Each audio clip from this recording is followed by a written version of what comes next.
नमस्कार, मैं हूं प्रज्ञा। बिहारी न्यूज में आपका स्वागत है। खबरों की ओर बढ़ने से पहले एक नजर सुर्खियों पर। बिजली कंपनी अधिक खपत करने वाले उपभोक्ताओं को देगी झटका। बिहार में वज्रपात से बचाने को लगेगा हूटर। सरकार खिलाड़ियों को किट व उपकरण के लिए देगी सहायता। बीपीएससी ने जारी किया 51 परीक्षाओं का कैलेंडर। आज खेला जाएगा T20 वर्ल्ड कप 2022 का फाइनल मुकाबला। अब चलिए बढ़ते हैं बिहार की अब तक की 25 बड़ी खबरों की ओर विस्तार से। बेल ने 111 रिक्तियों के लिए जारी किया भर्ती अधिसूचना। भारत इलेक्ट्रॉनिक्स लिमिटेड ने प्रोजेक्ट इंजीनियर और ट्रेनी इंजीनियर के कुल मिलाकर 111 रिक्तियों पर भर्ती के लिए अधिसूचना जारी किया। इस पद के लिए अगर शैक्षणिक योग्यता की बात की जाए तो आवेदक को रेलेवेंट इंजीनियरिंग डिसिप्लिन में बैचलर डिग्री पास होने के साथ ही 6 महीने से 2 साल तक का वर्किंग एक्सपीरियंस भी होना चाहिए। इच्छुक और योग्य उम्मीदवार इस वैकेंसी नोटिस से जुड़ी हुई समस्त जरूरी जानकारी और आवेदन करने के लिए इस वीडियो के इसी पेज पर नीचे डिस्क्रिप्शन बॉक्स में दिए गए वेब लिंक पर जरूर क्लिक करें। आवेदन पत्र प्राप्त करने की अंतिम तारीख 23 नवंबर 2022 तक है। विस्तृत जानकारी के लिए आप ऑफिशियल वेबसाइट https.bell.india.in पर जाकर चेक कर सकते हैं। इस बार पुस्तक मेला इस वजह से बनेगा बेहद खास। कोरोना के बाद एक बार फिर से राजधानी पटना में पुस्तक मेला लगने के लिए तैयार है। सेंटर फॉर रीडरशिप डेवलपमेंट द्वारा आयोजित किए जाने वाले इस मेले में बिहार से लेकर देश के कई राज्यों से संचालित हो रहे प्रकाशन की पुस्तक उपलब्ध रहेगी। वहीं इस बार यह मेला इस वजह से खास होने वाला है क्योंकि जानकारी के मुताबिक इस बार मेले का प्रमुख कार्यक्रम जन संवाद होगा, जिसमें देश भर से अनेक प्रमुख कलाकार शामिल होंगे। आपको बताते चले कि यह मेला आगामी 2 दिसंबर से आयोजित किया जाएगा, जो कि 13 दिसंबर तक चलेगा। बीपीएससी ने जारी किया 51 परीक्षाओं का कैलेंडर। बीपीएससी ने आगामी 51 विभिन्न परीक्षाओं के कैलेंडर जारी कर दिए हैं। आपको बता दें कि इन परीक्षाओं में नवंबर व दिसंबर 2022 व 2023 में होने वाली परीक्षाओं की तिथि शामिल है। बीपीएससी के सचिव सह परीक्षा नियंत्रक अमरेंद्र कुमार ने बताया कि सबसे अधिक पद शिक्षा विभाग के अधीन होने वाले परीक्षा के हैं। इसके तहत प्रधान शिक्षक के 40,506 पदों के लिए प्रारंभिक परीक्षा 18 दिसंबर को आयोजित होगी। इसका परिणाम 3 जनवरी 2023 को जारी किया जाएगा। अधिक जानकारी के लिए आप बीपीएससी की आधिकारिक वेबसाइट www.bpsc.bihar.nic.in पर जरूर विजिट करें। बिहार सरकार ने प्रखंड प्रमुख का कद बढ़ाया। बिहार सरकार ने प्रखंड प्रमुख का कद और भी बढ़ा दिया है। जी हां, बता दें कि मुख्यमंत्री ग्रामीण सोलर स्ट्रीट लाइन योजना में प्रखंड स्तरीय समिति के अध्यक्ष प्रखंड प्रमुख होंगे। अभी तक बीडीओ प्रखंड स्तरीय समिति के अध्यक्ष होते थे, लेकिन अब नियमावली में बदलाव कर प्रखंड अध्यक्ष को यह पद दिया गया है। इस संबंध में पंचायत विभाग ने आदेश जारी कर दिया है। वहीं सभी जिलों के डीएम को मुख्यमंत्री सोलर स्ट्रीट लाइट योजना के लिए प्रखंड स्तर पर समन्वय समिति बनाने को कहा गया है। श्रीनाथ बाबा मंदिर इस वजह से है बेहद खास। बिहार में कई ऐसे ऐतिहासिक, सांस्कृतिक और दर्शनीय स्थल है जो आपके बिहार पर्यटन को यादगार बना सकते हैं। उन्हीं में से एक है श्रीनाथ बाबा मंदिर। श्रीनाथ बाबा मंदिर भगवान शिव को समर्पित है और यहाँ बड़ी संख्या में भक्त पूजा करने आते हैं। यह एक पवित्र और दिव्य स्थान है और इस मंदिर के प्रति लोगों की आस्था अविश्वसनीय है। मंदिर हमेशा भक्तों से गुलजार रहता है और यहाँ की आंतरिक सुंदरता मंत्रमुग्ध कर देने वाली है। बिहार बोर्ड ने छात्रों को दी बड़ी राहत। बिहार विद्यालय परीक्षा समिति ने सरकारी स्कूल के कोई भी कागजात में सुधार की प्रक्रिया को और भी ज्यादा आसान बना दिया है। समिति ने डॉक्यूमेंट मैनेजमेंट सिस्टम लागू किया है। डीएमएस लागू होने से अब किसी भी जिले को या झारखंड जिले के किसी भी स्टूडेंट्स को अपनी सुविधा के अनुसार बिहार विद्यालय परीक्षा समिति के किसी भी क्षेत्रीय कार्यालय में जाकर अपने माध्यमिक, उच्च माध्यमिक और अन्य विविध परीक्षाओं से संबंधित कागजात में सुधार और डुप्लीकेट अंक पत्र व प्रमाण पत्र प्राप्त कर सकते हैं। आईपीएस आदित्य कुमार के सरेंडर नहीं करने पर ईओयू कर सकती है कुर्की। फरार चल रहे आईपीएस अधिकारी आदित्य कुमार के खिलाफ इस्तेहार जारी हो सकता है। आर्थिक अपराध इकाई आदित्य कुमार के घर सरेंडर नहीं करने पर कुर्की करवा सकती है। इसके लिए आर्थिक अपराध इकाई इस्तेहार जारी कर सकती है। मालूम हो कि आईपीएस आदित्य कुमार के इशारे पर उसके दोस्त अभिषेक अग्रवाल ने मुख्य न्यायाधीश के नाम पर अधिकारियों को कॉल किया था।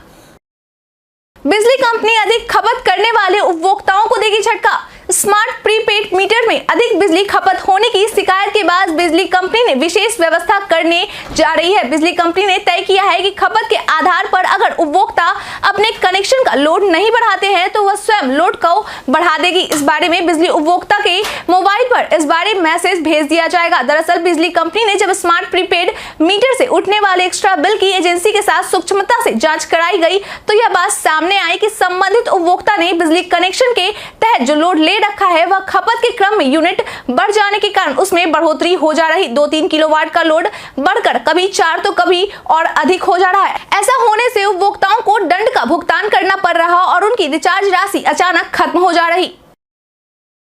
बिहार में अब तेजी से गिरेगा पारा। बिहार में बीते कुछ दिनों से मौसम में लगातार बदलाव देखने को मिल रहा है, जिसके कारण मौसम भी ठंडा बना हुआ है। वहीं उम्मीद लगाई जा रही है कि आने वाले सप्ताह तक राज्य में ठंड शुरू हो जाएगी। राज्य में फिलहाल पछुआ हवाएं चल रही है, जिसके कारण मौसम शुष्क बना हुआ है और ठंड बढ़ने लगी है। मौसम विभाग के ताजा अपडेट के अनुसार पछुआ हवाओं के चलते राज्य में अगले 2 से 3 दिनों में तापमान में लगभग 4 डिग्री गिरावट की संभावना बनी हुई है। वहीं मौसम विभाग के अनुसार रविवार के दिन भी पछुआ हवाओं की रफ्तार पहले से तेज होने की संभावना है। बिहार में वज्रपात से बचाने को लगेगा हूटर। बिहार राज्य आपदा प्राधिकरण के द्वारा बिहार में वज्रपात से हो रही मौत को देखते हुए सभी जिलों में पायलट प्रोजेक्ट के तहत सरकारी भवनों पर हूटर लगाने का निर्णय लिया गया है, ताकि लोगों को वज्रपात से बचाया जाए और वज्रपात से 40 मिनट पहले लोगों को जानकारी दे दी जाए। बताते चले कि फिलहाल इस हूटर का इस्तेमाल औरंगाबाद, पटना व गया में होगा। इसके अलावा हूटर के अलावा त्वरित चालक भी लगाया जाएगा। बताते चले कि यह यंत्र 130 मीटर के क्षेत्र में गिरने वाले ठनका को अपनी ओर खींचने की क्षमता रखता है। एपीओ की परीक्षा में अभ्यर्थियों ने किया हंगामा। बीते दिन 12 नवंबर से बीपीएससी सहायक अभियोजन अधिकारी यानी कि एपीओ मेंस 2020 परीक्षा शुरू हुई, जो कि 15 नवंबर तक चलेगी। वहीं बीते दिन शुरू हुई इस परीक्षा में देर से पहुंचने वाले अभ्यर्थियों ने जोरदार हंगामा किया। दरअसल शनिवार को परीक्षा में शामिल होने वालों के लिए रिपोर्टिंग टाइम 8:30 रखा गया था, लेकिन कई ऐसे अभ्यर्थी भी रहे जो परीक्षा केंद्र पर सुबह 8:30 बजे के बाद पहुंचे। ऐसे अभ्यर्थियों को कॉलेज प्रशासन और बीपीएससी के प्रशासन द्वारा प्रवेश करने से रोक दिया गया। विलंब से पहुंचे अभ्यर्थियों का कहना था कि उनके परीक्षा केंद्रों का नाम और लोकेशन सही तरीके से नहीं दिया गया था। यहां तक कि जो केंद्र थे उनका लोकेशन गूगल मैप पर भी नहीं शो कर रहा था। इसी कारण वे लोग परीक्षा केंद्र ढूंढने में परेशान हुए और देर से पहुंचे। वहीं बीपीएससी की ओर से देर से आने वालों को प्रवेश देने पर सख्त मनाही रखी गई। इससे अभ्यर्थियों को गुस्सा फूट पड़ा। ईंट भट्टे लगाने के लिए नियम किए गए सख्त। केंद्र सरकार के आदेश के बाद खान एवं भूतत्व विभाग ने नए ईंट भट्टे की स्थापना के लिए नए सिरे से गाइडलाइन जारी की है। मंत्रालय की पहली प्राथमिकता ईंट भट्टे के होने वाले प्रदूषण को रोकना है। खान और भूतत्व विभाग से मिली जानकारी के नए नियमों के तहत भविष्य में भट्टे केवल अनुमोदित प्राकृतिक गैस, कोयला, कृषि अपशिष्टों से ही संचालित होंगे। भट्टे के लिए चिमनी की न्यूनतम ऊंचाई बढ़ाई गई है। जिन भट्टों की क्षमता 30,000 ईंट प्रतिदिन से उन्हें चिमनी की ऊंचाई 14 मीटर रखनी होगी। वही 30,000 से अधिक ईंट निर्माण करने वाले भट्टों को 16 मीटर ऊंची चिमनी की व्यवस्था करनी होगी। विभाग के अनुसार धुआं निकालने के लिए चिमनी की ऊंचाई बढ़ने से भट्टे के आसपास प्रदूषण कम करने में मदद मिलेगी। पीयू छात्र संघ चुनाव में वोटरों को लुभाने के लिए की गई व्यवस्था। विवि में छात्र संघ के लिए नामांकन खत्म होने के बाद राजनीति में गर्माहट देखने को मिल रही है। बता दें कि सभी उम्मीदवार वोटरों को रिझाने के लिए तरह तरह के व्यवस्थाओं को उनके लिए कर रहे हैं, जिनमें एक तरफ अगर वोटर्स को गोलगप्पा के साथ चाउमीन दी जा रही है तो वहीं दूसरी ओर उम्मीदवार वादों की लंबी लंबी लिस्ट दे रहे हैं। बता दें कि कॉलेज के पास 2 दिनों से आइसक्रीम और गोलगप्पे फ्री में खिलाए जा रहे हैं। इसके साथ सभी छात्र संगठन चुनाव प्रचार में जुटे हुए हैं। बताते चले कि इस चुनाव में सेंट्रल पैनल के लिए 44 व काउंसलर के लिए 80 प्रत्याशियों के द्वारा नामांकन करवाए गए हैं। 14 नवंबर को आपत्ति के बाद उम्मीदवारों के नामों की फाइनल सूची जारी कर दी जाएगी और 19 नवंबर की सुबह 8 बजे से 2 चरणों में मतदान की प्रक्रिया शुरू हो जाएगी। सरकार खिलाड़ियों को किट व उपकरण के लिए देगी सहायता। बिहार के प्रतिभावान खिलाड़ियों को खेल उपकरण और किट्स हेतु सहायता राशि प्रदान करने के लिए कला संस्कृति एवं युवा विभाग की ओर से राज्य खिलाड़ी कल्याण कोष का गठन किया गया है, जिसके लिए आवेदन की प्रक्रिया 30 नवंबर तक निर्धारित की गई है। बताते चले कि आवेदन उन्हीं खिलाड़ियों के द्वारा भरे जा सकते हैं जो अंतर्राष्ट्रीय स्तर पर, राष्ट्रीय स्तर पर बिहार राज्य का प्रतिनिधित्व करते हुए व्यक्तिगत या दलीय खेल स्पर्धा में प्रथम 3 स्थान प्राप्त प्राप्त कर चुके हैं अथवा वैसे खिलाड़ी जो राष्ट्रीय खेल प्रतियोगिता में भाग ले चुके हैं। आवेदन करने के लिए खिलाड़ी विभाग की वेबसाइट state.bihar.government.in YEC पर जाकर कर सकते हैं। बिहार के 261 शहरों में EBC सर्वे पूरा। बिहार में होने वाले नगर निकाय चुनाव को लेकर 261 नगर निकायों में अति पिछड़ों के सर्वे कर 1050 वार्डों के करीब 52,000 परिवारों की सामाजिक, शैक्षणिक, आर्थिक और राजनीतिक स्थिति का पता लगा लिया गया है, जिसके बाद EBC आयोग आरक्षण की संस्तुति चुनाव आयोग को भेजेगा, जहां हाईकोर्ट के द्वारा सर्वेक्षण का सार निकाल लिया जाएगा तथा मंतव्य के साथ अध्ययन रिपोर्ट भेज दी जाएगी। बताते चले कि सर्वेक्षण के लिए प्रत्येक वार्ड में 50 परिवार चिन्हित किए गए थे। नेपाल बॉर्डर से गिरफ्तार महिला निकली सोशल मीडिया के स्टार। 1 नवंबर को अवैध तरीके से भारत में बिना वीजा के प्रवेश पर भारत नेपाल सीमा पर गलगलिया के पास गिरफ्तार की गई महिला फरीदा मलिक उर्फ सना सोशल मीडिया प्लेटफॉर्म पर काफी चर्चित चेहरा है। बता दें कि फरीदा का एक नया वीडियो सामने आया है, जिसमें वो खुद को डांसिंग क्वीन बता रही हैं। इसके साथ ही उसके पेज पर बड़ी संख्या में फॉलोवर भी हैं। हालांकि इस पर केंद्र व राज्य की जांच एजेंसी कुछ भी बोलने को तैयार नहीं है। सुप्रीम कोर्ट का बड़ा फैसला, बिहार के सीएम बने रहेंगे नीतीश कुमार।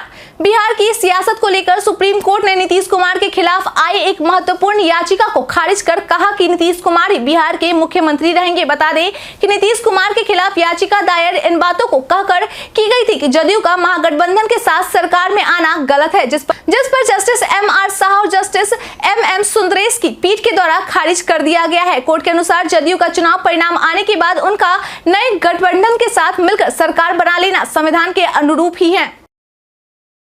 कुडनी विधानसभा उपचुनाव में महागठबंधन प्रत्याशी का ऐलान। बीते दिन शनिवार को कुडनी विधानसभा उपचुनाव को लेकर जदयू के राष्ट्रीय अध्यक्ष लल्लन सिंह के द्वारा महागठबंधन प्रत्याशी का ऐलान कर दिया गया है। आपकी जानकारी के लिए बता दें कि जदयू की ओर से वर्ष 2005 और 2010 में कुडनी से जदयू विधायक रह चुके मनोज कुशवाहा को उम्मीदवार बनाया गया है। वहीं पिछले चुनाव में वहां से राजद उम्मीदवार ने अपने नाम जीत हासिल की थी। महागठबंधन के सहयोगी भी कर रहे शराबबंदी का विरोध। सम्राट चौधरी, नेता प्रतिपक्ष सम्राट चौधरी ने बिहार विधान परिषद में नीतीश कुमार को लेकर बड़ा बयान दिया है। उन्होंने कहा है कि उनके सरकार के मंत्री भी बिहार में नीतीश कुमार के द्वारा की गई शराबबंदी को विफल मान रहे हैं। आज के समय में नीतीश कुमार का इकबाल पार्टी के अंदर और उनके सहयोगी दलों के अंदर खत्म हो गया है। उनके सहयोगी दलों के द्वारा ही शराबबंदी को लेकर तरह तरह के सवाल पूछे जा रहे हैं। आपकी जानकारी के लिए बता दें कि बीजेपी शुरू से ही कहती रही है कि शराबबंदी को और भी अच्छे से लागू किया जाना चाहिए। बिहार आएंगे जयराम रमेश और दिग्विजय सिंह। बीते दिन शनिवार को बिहार कांग्रेस के प्रभारी भक्त चरण दास के द्वारा यह जानकारी दी गई है कि रविवार को यानी कि आज भारत जोड़ो यात्रा को लेकर पटना के सदाकत आश्रम में बिहार प्रदेश कांग्रेस कमेटी के साथ रूपरेखा को तैयार करने के लिए कांग्रेस के वरिष्ठ नेता और मध्य प्रदेश के मुख्यमंत्री दिग्विजय सिंह और पूर्व केंद्रीय मंत्री जयराम रमेश पटना आ रहे हैं। इस दौरान वे संगठन के तमाम पदाधिकारी के साथ बिहार में यात्रा के संदर्भ को लेकर विचार विमर्श करेंगे। सुशील मोदी पर भड़के लल्लन सिंह। भाजपा के राज्यसभा सदस्य और पूर्व डिप्टी सीएम सुशील कुमार मोदी के विपक्षी एकता पर दिए गए विवादित बयान पर जदयू के राष्ट्रीय अध्यक्ष लल्लन सिंह ने पलटवार किया है। अब लल्लन सिंह ने शनिवार को ट्वीट किया। उन्होंने सोशल मीडिया को संबोधित करते हुए कहा, सुशील जी, विपक्षी एकता की मुहिम टाई टाई फिस होगी या 2024 में भाजपा मुक्त भारत का आगाज होगा, ये तो समय बार बताएगा। बड़े झूठे पार्टी की फितरत ही है एक झूठ को बार बार बोलना। लगता है आप भी इसी फितरत से शिकार है। भारत के इतिहास में आज की तारीख कई कारणों से है दर्ज। पंजाब के शासक महाराजा रणजीत सिंह का जन्म 1780 में हुआ। प्रसिद्ध शिक्षा शास्त्री, समाज सेवक, न्यायाधीश, विधि विशारद तथा संविधान शास्त्रज्ञ मुकुंद रामा राव जयकर का जन्म 1873 में हुआ। कहानीकार, गदगीत लेखक राय कृष्णदास का जन्म 1892 में हुआ। प्रसिद्ध प्रगतिशील कवि मुक्तिबोध गजानन माधव का जन्म 1917 में हुआ। कांग्रेस के वरिष्ठ नेता तथा पूर्व ऑल इंडिया फुटबॉल फेडरेशन के अध्यक्ष प्रियरंजन दास मुंशी का जन्म 1945 में हुआ। भारतीय अभिनेत्री मीनाक्षी सिसाद्री का जन्म 1967 में हुआ। हिंदी फिल्म अभिनेत्री जूही चावला का जन्म 1968 में हुआ। लाहौर में आज खेला जाएगा T20 वर्ल्ड कप 2022 का फाइनल मुकाबला। T20 वर्ल्ड कप 2022 का आखिरी मुकाबला रविवार यानी आज मेलबर्न क्रिकेट ग्राउंड में पाकिस्तान और इंग्लैंड के बीच खेला जाना है। ये दोनों ही टीमें इससे पहले एक बार यह ट्रॉफी अपने नाम कर चुकी है और जो भी टीम फाइनल मुकाबले को जीतेगी वो दोबारा इस ट्रॉफी को अपने नाम कर लेगी। वहीं अभी तक सिर्फ वेस्ट इंडीज ही एकमात्र ऐसी टीम है जिसने 2 बार इस ट्रॉफी को अपने नाम किया है। वहीं भारतीय टीम एक बार फिर से इस ट्रॉफी की रेस से इंग्लैंड से सेमीफाइनल से हारकर बाहर हो गई। वहीं पाकिस्तान और England final T20 world cup मुकाबला आज दोपहर 1:30 बजे से खेला जाना है। वायरल खबर में आज बात होगी विद्युत मंत्रालय द्वारा जारी नियुक्ति पत्र के बारे में। सोशल मीडिया पर कई तरह की सूचनाएं वायरल होती है, लेकिन सभी सूचना सच हो यह जरूरी नहीं है। इस कड़ी में आज हम बात करेंगे विद्युत मंत्रालय द्वारा जारी किए गए नियुक्ति पत्र के बारे में। दरअसल PIB ने अपने एक ट्वीट में लिखा है कि विद्युत मंत्रालय के नाम से कथित रूप से जारी एक नियुक्ति पत्र में दावा किया गया है कि आवेदक को ग्रेड 1 सहायक अभियंता के पद पर नियुक्त किया गया है। PIB ने अपने ट्वीट में आगे लिखा है कि यह दावा फेक है। विद्युत मंत्रालय ने ऐसा कोई नियुक्ति पत्र जारी नहीं किया है। व्हाट्सएप इस नए फीचर की कर रहा है टेस्टिंग। मेटा के स्वामित्व वाला पॉपुलर मैसेजिंग ऐप व्हाट्सएप आए दिन अपने यूजर्स के लिए नए फीचर्स लेकर आता है। इसी कड़ी में व्हाट्सएप ने अपने यूजर्स के एक्सपीरियंस को और भी बेहतर बनाने के लिए एक और नए फीचर्स पर काम कर रहा है। दरअसल जिस तरह से यूजर्स कई एक्टिव मेंबर्स वाले ग्रुप के मैसेजेस से खुद को रोक सकते हैं, वह एक विशेष समूह की सूचनाओं को मैनुअल रूप से इनेबल करना है। हालांकि यह जल्द ही बदलने वाला है, क्योंकि व्हाट्सएप एंड्रॉयड यूजर्स के लिए एक नए समाधान का परीक्षण कर रहा है जो अपने यूजर्स पर नोटिफिकेशन के बोझ को ऑटोमेटिकली कम कर देगा। पूछे गए सवाल का आप लोगों में से बहुत लोगों ने अपना जवाब हमें हमारे कमेंट सेक्शन बॉक्स में लिख कर दिया था। जिन्होंने हमारे द्वारा पूछे गए सवाल का जवाब दिया है उनके नाम है रविंद्र पासवान, मृत्युंजय कुमार, रंजीत सिंह, योगेंद्र यादव, नुन्नू गोलू कुमार, कुश कुमार यादव, शंकर मुखिया, मोनू कुमार, रंजीत कुमार, मंगेता भारती, पंकज कुमार दास, नीरज ठाकुर, कुलदीप कुमार, मनोज कुमार, कविता कुमारी। अब बढ़ते हैं आज के सवाल की ओर। आज का सवाल है, आपके अनुसार सरकार के द्वारा बिहार में खेल को बढ़ाने के लिए क्या क्या कदम उठाए जाने चाहिए? आप अपना जवाब हमें हमारे कमेंट सेक्शन बॉक्स में लिख कर दे सकते हैं। आज के लिए इतना ही। बिहार के तमाम खबरों के साथ बने रहने के लिए देखते रहे बिहारी न्यूज। और अगर आप YouTube से देख रहे हैं तो चैनल को सब्सक्राइब करना, और अगर आप Facebook से देख रहे हैं तो पेज को लाइक करना ना भूलें। धन्यवाद।